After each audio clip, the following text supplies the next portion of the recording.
I always start with a joke. Yes, you do. So I heard about these two boys, ages 8 and 10, that they were kind of troublemakers. But they were really misbehaving all the time. Their parents didn't know what to do. The parents will receive phone calls from school every single day about some problems that happen with the kids. The daycare will send reports home all the time with whatever the kids did. The parents were kind of losing it. And then they had an idea, and they said, maybe what we should do is to ask the rabbi to talk to the kids. So they decided to do that, but the rabbi said, okay, I'll do it, but I would like to talk to them individually. If that's not the problem, one is 8, the other one is 10, so I would like to talk to them individually. So, one of the kids waited at the lobby. The other one went into the rabbi's office. The rabbi looked very serious. He looked at the kid that he had in front of him. And he said, tell me, my son, where is God? The kid didn't say a thing. He was looking at the floor. So the rabbi said louder, where is God? The kid didn't say anything.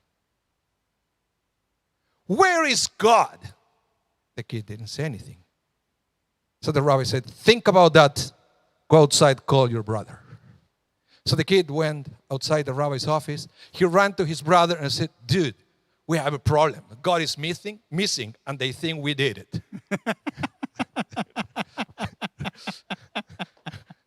That's actually one of your best ones.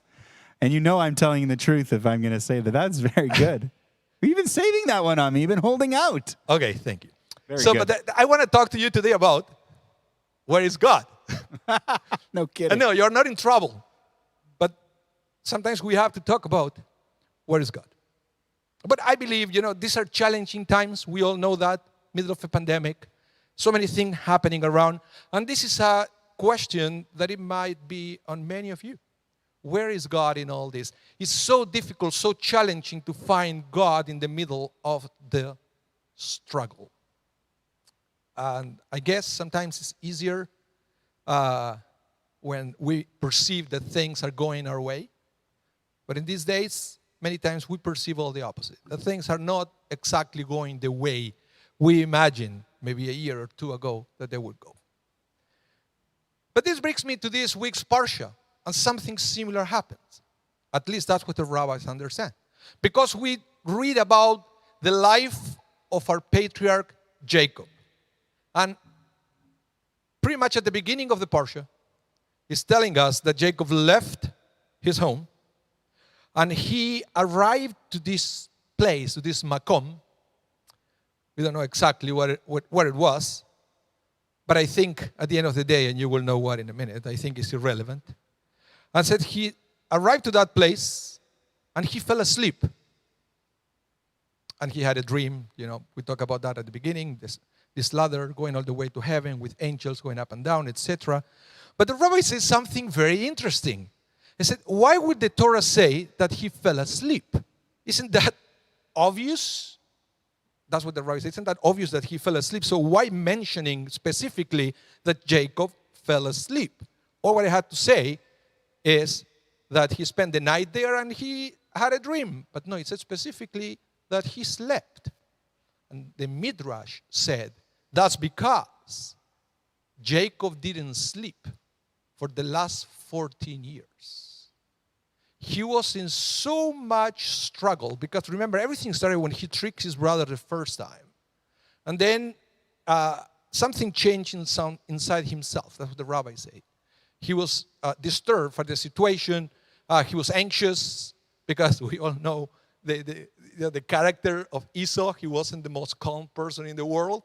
So Jacob didn't sleep for the last 14 years. But something happened that night that allowed him to have a pleasant night, a pleasant sleep.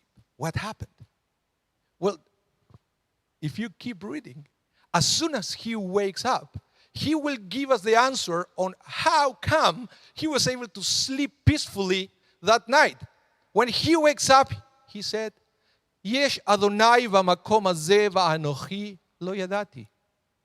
God is in this place, but I didn't know that until now.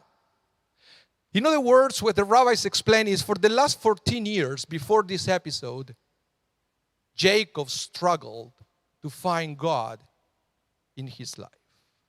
But now, when he was in this journey into something new, he remembered all the teachings of his father, all the stories that he heard about his grandfather, and he rediscovered God. He was able to see the blessings of life at that moment.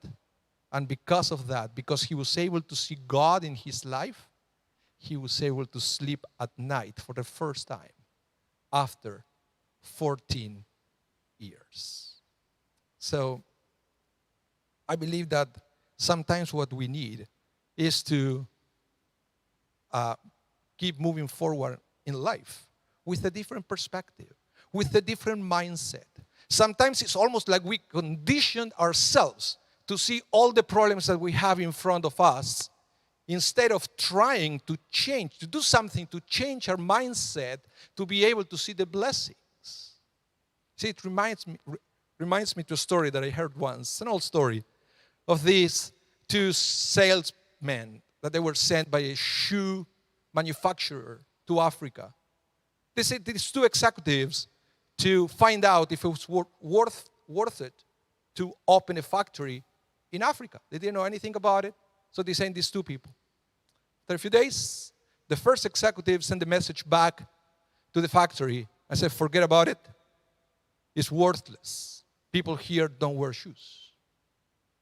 The second executive sent a message also to the factory, and it says, this is amazing. We have no competition. So as we can see, the reality for these two people was exactly the same, but one was able to see opportunity.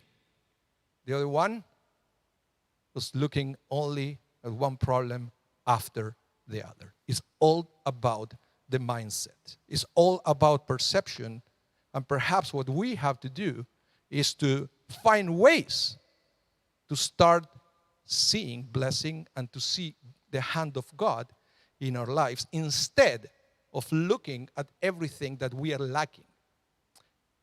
There's another beautiful episode in this parsha, and Rabbi Anibal actually talked about it a little bit when we read about Rachel and Leah and how Rachel was loved by Jacob, but she didn't have kids. Leah had lots of kids, but she wasn't loved by Jacob.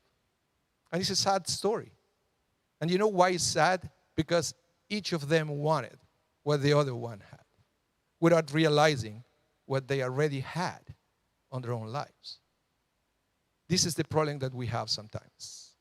Instead of trying to find out the blessings of our lives, we go around envying and wanting what other people have, without realizing that maybe those other people, they want what we have.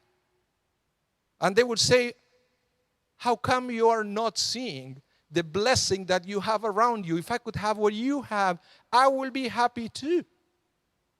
So this is an invitation and a reminder to start changing our mindset, to look around our lives, and to discover all these blessings that we already have. We will always find something that we don't have. But why don't we start rediscovering what we already have? So what I was thinking was that if you want to have all what we like, maybe first we have to start liking all that we already have. Shabbat Shalom.